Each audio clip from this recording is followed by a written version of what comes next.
Sous les auspices de la ministre des Affaires sociales, de l'Action humanitaire et de la solidarité, Irène Marie-Cécile Mougou-Kimbatsa, la circonscription d'action sociale de Louangili a abrité le lancement officiel de la campagne de collecte de candidatures des jeunes de 18 à 35 ans des ménages pauvres et vulnérables pour une formation en auto-emploi ce samedi 14 décembre 2024. Le coordonnateur technique du projet de protection sociale et d'inclusion productive des jeunes a fait la présentation technique de ce projet. L'unité de gestion du PCBJ est venue à Pointe-Noire pour collecter les candidatures des jeunes désirant suivre la formation en entrepreneuriat en vue de devenir leur propre patron. Quels sont les critères d'éligibilité? Il y en a 3. Le premier est être âgé de 18 à 35 ans au moment de l'inscription. Le deuxième est être déscolarisé, sans emploi ou exerçant une activité dans le secteur informel.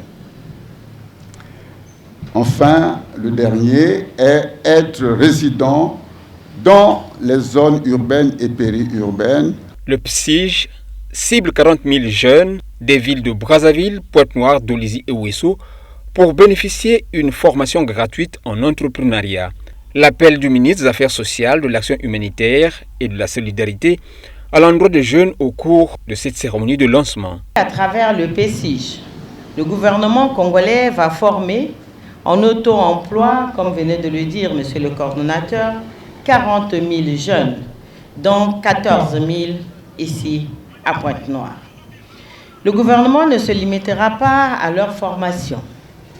Nous allons les accompagner ensuite dans le montage des plans d'affaires, avant de leur octroyer une subvention de production comme cela se fait. C'est ici le lieu de lancer un vibrant appel aux jeunes filles et aux jeunes garçons en situation de vulnérabilité et de recherche de formation de Pointe-Noire de venir déposer leur candidature.